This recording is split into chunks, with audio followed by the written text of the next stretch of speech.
Disney is one of the most evil companies in the world, which might sound kinda strange. How could the company behind Mickey Mouse, Snow White and the Seven Dwarfs, Pinocchio, Aladdin, and Frozen possibly be evil? I mean, Disney was everyone's childhood. We would watch their films and be inspired by their beauty and elegance. Even today, our favorite films are from Disney. In fact, in 2020, 7 of the top 10 highest grossing films were made by Disney. But trust me when I say that Disney isn't the company that you think it is. Disney is a ruthless monopoly, a monopoly that is dominating the entire media landscape, owning Marvel, Pixar, Lucasfilms, 20th Century Fox, Vice, The History Channel, ESPN, and just so many more, homogenizing the world's creativity. They are also one of the 6 companies that have consolidated control of nearly all American media, and they are run by a ruthless, faceless executive squeezing every penny they can from our childhood nostalgia. It's gotten to a point now where Disney is so ruthless for money that they even threaten to sue the parents of a dead child for putting Spider-Man on their 4-year-old's grave, all because they were ruining, quote, the innocence and magic of their characters. Also that Disney can get every penny possible. It's why Disney removes black people from their posters in China. It's why the company apologizes for mentioning Taiwan and praises the government officials committing a genocide as we speak. And with their recent movies like Lightyear failing to break even and flopping at the box office, it seems like Disney is now on a downward spiral, with their stock price going from almost $200 a share to $95 a share. Something has gone very wrong for Disney. This isn't the same company we grew up with. Somewhere something went drastically wrong, and after spending countless hours trying to figure this out, trust me when I say that the story of Disney is a rabbit hole.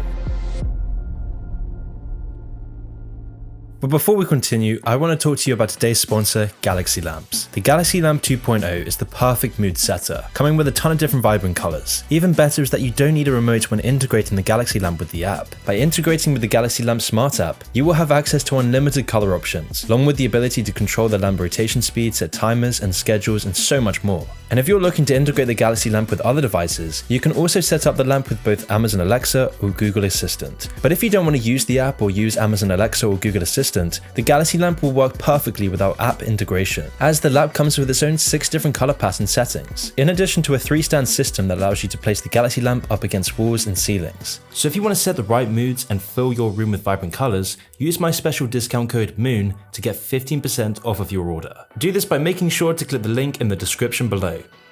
The story of Disney begins back in December 5th, 1901, when a man named Walter Elias Disney was born. Walt was a gifted artist and drew regularly throughout his childhood, with some of the cartoons being showcased in military newspapers during World War I. But back then, Walt understood that drawings wouldn't make him rich. He was unemployed and there were just so many cartoon artists across the world, it was almost impossible to stand out. So how could Walt become rich while selling cartoons? This seemed near impossible, because drawing cartoons alone wasn't going to be enough. So Walt had to think outside of the box, and that was when Walt noticed the growing industry of animation. Back then, the main animations involved stop motion with objects, puppets, clay or cutouts, and drawn or painted animations. After noticing the untapped industry of drawn animations, Walt would begin to go all in on animation, partnering up with fellow artist Ub Iwerks, a man who would soon become his partner and close friend. At the start, Walt and Ub ended up doing cutout commercials for the Kansas City Film Ad Company. They later considered starting a new business that would draw cartoons for a local theater, an idea which ended up becoming Walt's first company, Laugh-O-Gram Studios. Although this venture didn't work out too well and went bust in just a couple of years. It was this failure that left Walt even more determined to succeed, and so he left for Missouri for Hollywood, saving nothing for the swim back, bringing with him just a 12.5-minute film he and Ub were working on. This film was called Alice's Wonderland, and to their luck, the short film was purchased, resulting in the creation of their new company on October 16th, 1923, the Walt Disney Company. The initial business was a joint partnership between Walt and his brother Roy Disney. In less than 3 years, Disney had produced 2 movies and even purchased their own studio in Hollywood. A few years later in 1927, and Disney created Oswald the Lucky Rabbit, who was one of their first cartoon characters to ever have a personality. As outlined by Walt himself, quote, "Hereafter we will aim to make Oswald a young character, peppy, alert, saucy, and venturesome, keeping him also neat and trim." With Oswald, Walt began to explore the concept of personality animation, in which cartoon characters were defined as individuals through their movements, mannerisms, and acting, instead of simply by their design. Walt had expressed, quote, "I want the characters to be somebody. I don't want them to just be a drawing." In order to make his Oswald cartoons look real, Disney turned away from the stars of Felix the Cat, Coco the Clown, Crazy Cat, and Julius the Cat, and began emulating the camera angles, effects, and editing of live-action films at the time, because Walt didn't want his new character to simply just be a prop for for gags. Instead, he explained that his intention was to make, quote, Oswald peculiarly and typically Oswald. And by doing this with Oswald, Walt was creating groundbreaking innovation in animation and would soon go on to change the course of animated cartoons forever.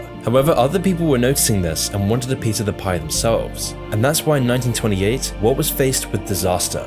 Because while Oswald was successful, it was this success that would actually bring down Walt. Because when Disney wanted to negotiate a larger fee for producing the Oswald series, the film producer Charles Mintz wanted to instead reduce payments. Mintz had also persuaded many of the artists working for Disney to actually work for himself. Mintz actually threatened to start his own studio and produce the series himself if Disney refused to bow down to the threat, causing him to lose most of his animation crew and the money for the project. Disney was now back at rock bottom. He had to create something big and fast in order to keep the company afloat, and luckily Walt did have a trick up his sleeve. During this heated period between Mintz and Walt had created Mickey Mouse. The mouse was created privately while Disney completed the Oswald cartoons. He did this to hide away from Charles Mintz, as he never trusted the film producer, even though by creating Mickey Mouse he was breaking the contract. At the time, Disney was commissioning R.I.P Works to begin developing a new character concept. This was a stressful time because Disney didn't like any of the concepts. All the designs of different animals, including dogs and cats, just weren't appealing. But that was, apart from one, Mickey Mouse.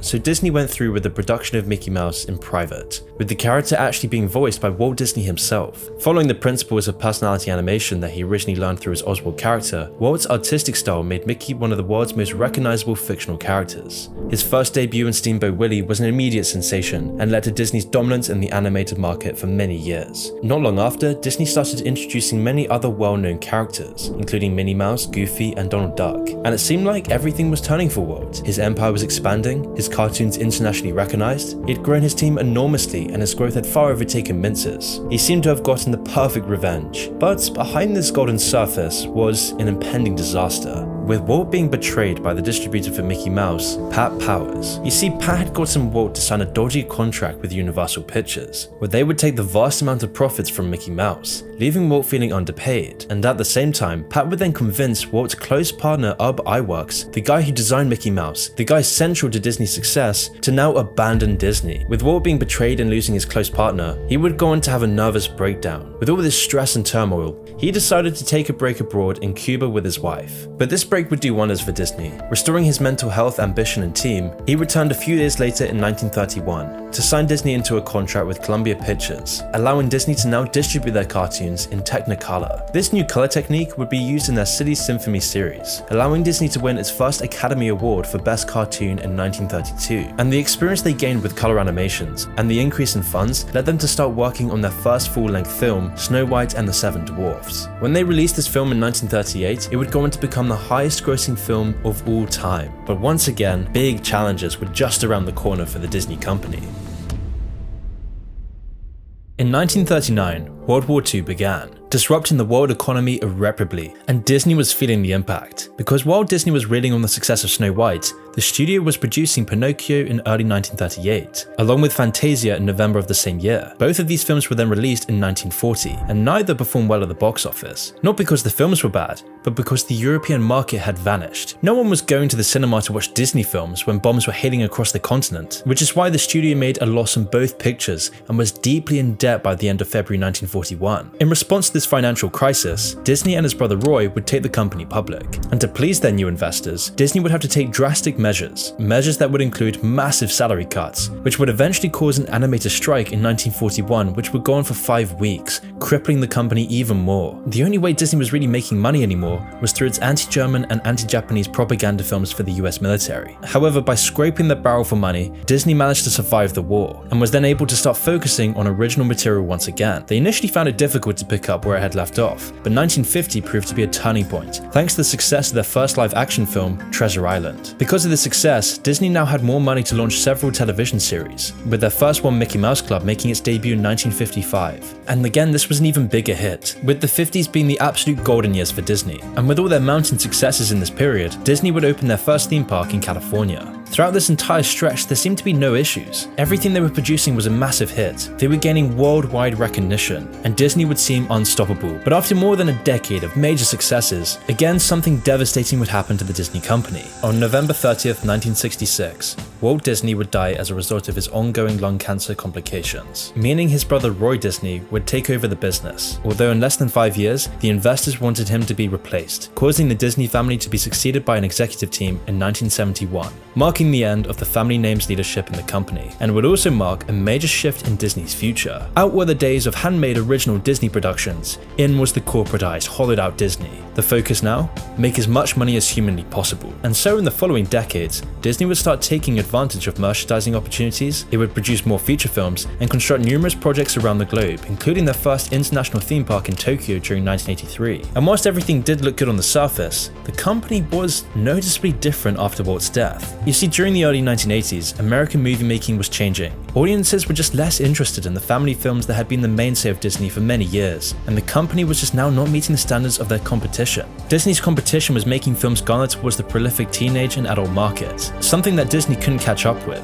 And at the same time, because of the widespread perception that Disney stock was undervalued relative to the company's assets, there were several hostile takeover attempts of the company. And so to strengthen Disney from this assault, shareholders brought in Michael Eisner as the new CEO. And this is when Disney completely changed, because unlike most higher-ups currently working there, Michael Eisner was the first well-connected Hollywood executive who would bring the company back into the mainstream. Shortly after joining Disney, Eisner realized that the company was sitting on an untapped goldmine of intellectual property that could easily be modernized for their own standalone films. And so from 1989 to 1994, Disney would enter a renaissance era, launching classics such as The Little Mermaid and Aladdin, which would go on to revive the company and bring back modern audiences massively. And with the rise in its audience share, the more people that would visit Disney's theme parks. However, this streak wouldn't last that long. In the mid-1990s, Eisner started making very questionable business decisions that made others doubt his ability to carry out his position as CEO. For example, long jealous of Tokyo's Disneyland riches and frustrated by being left out of the profits, Eisner vowed to create a new international resort in Paris. He saw this as the mechanism that would further catapult Disney's success. However, at the start, this international resort was a total disaster. Disneyland Paris lost the company a ton of money and brought it into major financial trouble. And because of this, investors were pulling out of Disney. And so because of Disneyland Paris's failure to make money, Eisner would begin making dramatic reductions in theme park spending, which would of course impact the constructions of new parks, as well as the maintenance, cleanliness, and safety of the already existing parks. This would then go on to cause Disney even more troubles. And this was seen in 1998. While a couple was waiting to board the sailing ship Columbia, one of the tamest rides at Disneyland, the 34-year-old man and his wife were struck in the head by a huge piece of metal flung from the ship. The steel was intended to secure the ship to the dock, but instead it was violently torn from the hull and thrown into the throng, killing the man and disfiguring his wife, becoming one of the most abhorrent events in the history of theme parks, all because of Eisner pulling out funds for the parks, highlighting just how drastically the Disney company had turned under the leadership of Michael Eisner. The man who saved Walt Disney was now making one bad decision after another. There were many other blunders from Eisner as well, like Disney's failed attempt at an AOL-style internet portal, which would become an embarrassing joke for the company, not to mention all the regular infighting amongst executive staff, and eventually the straw that broke the camel's back, appointing his friend Michael Ovitz as president of the company. By causing this decline in Disney's reputation, along with pushing investors out of the company, Disney's executive team was forced to fire Eisner and pay him $140 million to finally remove him from the CEO position. The whole debacle was a complete disaster for Disney, both financially as well as in the eyes of the public. Once Eisner was gone in 2005, Bob Iger, a former weatherman, took over the role of CEO. And this would seemingly be a great move for Disney, as after intense negotiations between Bob Iger and Steve Jobs, Disney would go on to purchase its biggest competitor, Pixar. This was mainly because Pixar was taking away a huge part of Disney's market share, releasing huge films like Toy Story, Finding Nemo, and The Incredibles. And while this was happening under Eisner's reign, Disney was losing its popularity. The public seemingly wanted Pixar more than Disney, but with Pixar now under the Disney umbrella, the market was completely under Disney's control, going on to produce more and more 3D animated films, with films such as Moana and Coco. But Disney wouldn't stop there, because in 2009, Disney later bought Marvel Studios, which was one of the first of many acquisitions that would increase Disney's monopoly of the entertainment industry. And this was Disney's new strategy. Instead of focusing on their own content, Disney would just buy out all its competition. And that's why over the last 10 years, the business tactics of Bob Iger have resulted in Disney cornering the entire entertainment industry. Disney has since bought a slew of major studios, television stations, and intellectual properties, including Lucasfilms, ABC, ESPN, 21st Century Fox, and just way too many other things to list off in this video. I mean, it's literally gotten to a point now that many are calling for Disney to be broken up due to ongoing ongoing monopoly concerns. And so with all this backstory in mind, you might start to notice a trend. Most of the defining moments of Disney are during leadership changes. And that's why it's important we talk about Disney's new CEO, Bob Chapek. Bob Chapek comes from a retail background and is known for cutting costs, placing an emphasis on merchandise at the expense of media. Disney investors and the executives want Chapek to make more profits, which isn't a major shock. But what more can Disney do when it's cornered the entire US market? There's nothing else to control. It's getting harder and harder for Disney to expand. It's conquered the European, Latin American, and American markets. And so with this in mind, it shouldn't be any surprise that Disney has now been further expanding their relationship with China, whilst also trying to please its biggest investors like BlackRock by pandering to their political beliefs, causing Disney's content in recent years to take a much weirder turn, and the results of this have become very apparent in just the last couple of years.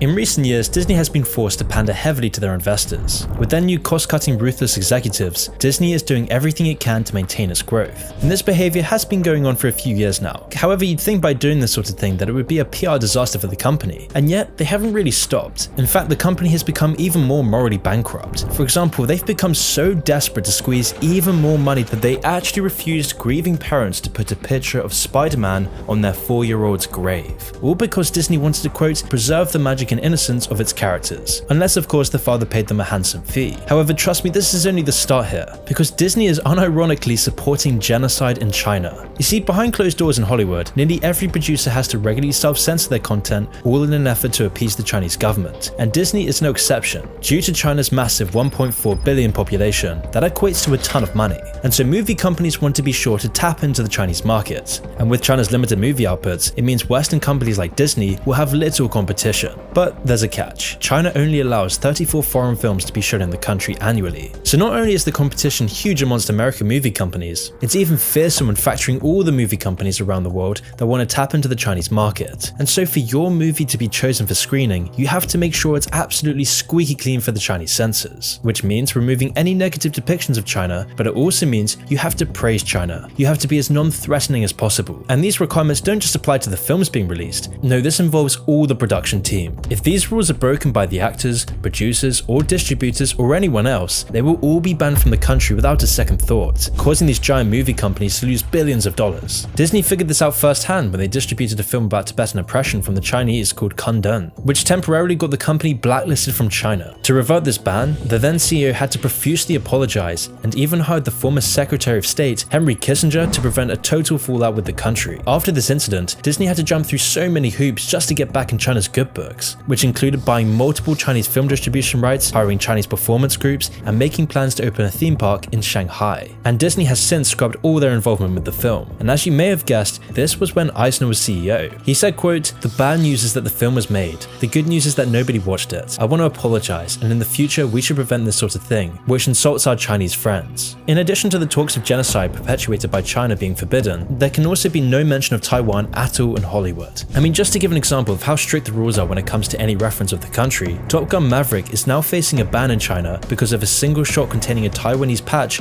on the protagonist's jacket. This was after the film distributor Paramount Pictures refused to cater to the CCP's demands, saying they would not edit the flag out. But on the other side of the coin, refusing such orders from China is something Disney would never even dream of. China is their main market now. I mean, just look at that disaster of a film called Mulan, which was supposed to be an easy slam dunk remake of the 1998 original, which turned out to be a financial and public embarrassment for the company, both in their Western and Chinese audience. Despite the movie's blatant pandering to the CCP, it still bombed at the premiere in China and lost $130 million at the box office. In addition, Disney quite distastefully gave thanks during the end credits of the film to 8 government entities in Xinjiang for allowing them to film there. And for those who don't know, this is the same region as the ongoing Uyghur genocide in China.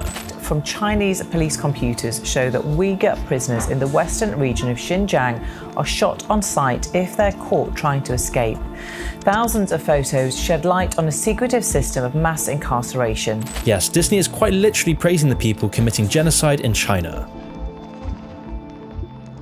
However, Disney's pandering to China's authoritarian regime doesn't just stop there. Just look at the comparison of their box art for Star Wars The Force Awakens in the West and in China. They literally had to remove John Bottger to cater to the Chinese government's demands. And it was the same thing with the Black Panther movie, where they had to completely cover the protagonist's face on the Chinese version of the poster. Which is funny considering that back at home, Disney's very happy to hand out the white privilege checklist to their employees, along with an internal program with a series of training modules about anti-racism. I mean, Disney's always lecturing their workers about how they must not, quote, question black colleagues' lived experiences and challenge colorblind ideologies and rhetoric, whilst also having staff recommended reading material including things like 75 things white people can do for racial justice and your kids are not too young to talk about race. However, meanwhile, they censor black people from their movie posters and actively support a government committing genocide that also carries out racial segregation. And yet Disney's former CEO Bob Iger stated that the company should be, quote, taking a stand on political issues and that it will no longer shy away from politics in the future. A statement that's also likely caused by another sinister bureaucratic authoritarian regime, BlackRock. BlackRock is one of Disney's top shareholders, owning nearly 150 million shares in the company. Now, for those of you who don't know, BlackRock is the shadowy investment management firm that oversees roughly 10% of all stocks traded worldwide, which amounts to about $10 trillion in assets. In the words of Bloomberg, BlackRock is effectively a fourth branch of government, and with BlackRock's founder and CEO Larry Fink's personal connections with the former Treasury Secretary Timothy Geithner, BlackRock has been able to control multiple major banks, with Larry Fink largely being regarded as the most powerful man in America. And because of this, most investors and banks follow BlackRock's ESG ratings to know whether or not they should put their funds into a company. Now, an ESG rating, according to BlackRock, measures a company's exposure to long-term environmental and governance risks. These risks include things like energy efficiency, worker safety, and board independence, all of which will cause companies to have significant financial consequences if they're not followed properly. However, in 2018, this ESG score was modified when Larry wrote a letter telling all the companies under his thumb to, quote, contribute to society or risk losing our support, adding that society is demanding that companies, both public and private, serve a social purpose. And now, of course, Disney, being run by the most ruthless executives in modern history, does everything they can to please their investors, which is why Disney has the second highest ESG rating in the entertainment industry. And that's also why in the last couple of years, Disney has been at the forefront of this new woke push, becoming ever more political, like the time they vehemently opposed Florida's new public education bill, a bill that stops teachers educating children below 3rd grade about sex and gender. So why is Disney suddenly becoming so randomly opposed to this one bill? Why is a multi-billion-dollar company giving their input on the way grade school education is handled in the state of Florida? Disney has never done anything like this before. This is only happening after BlackRock changing their ESG rating, but their strict adherence to this ESG rating is causing Disney to now be faced with even bigger challenges, as it looks like the Disney company is currently taking some big financial hits. While Paramount Pictures claims they won't bow down to China or ESG scores, releasing Top Gun Maverick free from censorship, Paramount Pictures is now seeing huge success, with Top Gun Maverick cracking over $1 billion box office worldwide. A film that entertained audiences worldwide. A film that refused to denounce Taiwan and, quote, toxic masculinity. It's a film that just isn't political. And at the same time, Disney's $200 million budget Lightyear film gained only $150 million in sales, because yet again, it was Disney's attempt at stuffing corporate wokeness down their audience's throats. And right now, Disney's stock price is plummeting, going from $200 down to only $90, becoming more and more dependent on their theme parks rather than their core content Walt Disney had originally pioneered. And with their new upcoming Baymax movie being reportedly about a non-binary Michelin man using female sanitary products, I can't really imagine kids are going to be rushing the droves to watch it. Perhaps Disney is going the route of Netflix, where their ruthless adherence to their investors and money at all costs attitude might now kill the Disney monopoly. Disney, once a company pioneering animation, cartoons, and generating beautiful allegorical stories that would transcend time and generations, is now becoming everything it sought to destroy, a hollowed out, decrepit shell of a company, suing hospices, grieving parents, forcing wokeness amongst the apathetic masses, and supporting genocidal regimes, neglecting stories and entertainment for greed and power, causing the stock price to plummet and fans to become tired and wary of the company, which is why Disney serves as a warning of how all beautiful things eventually become sour.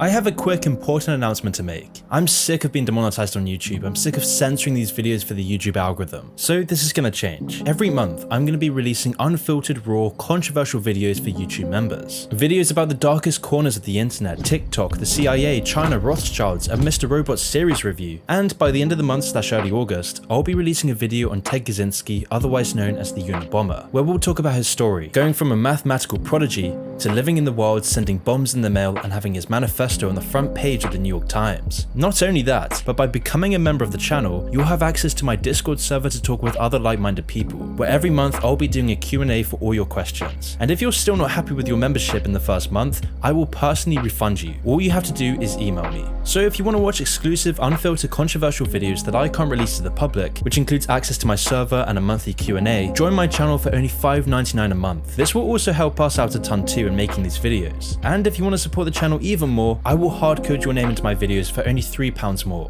So if this interests you, all you have to do is click the link in the description or click the join button below to have access to all of this.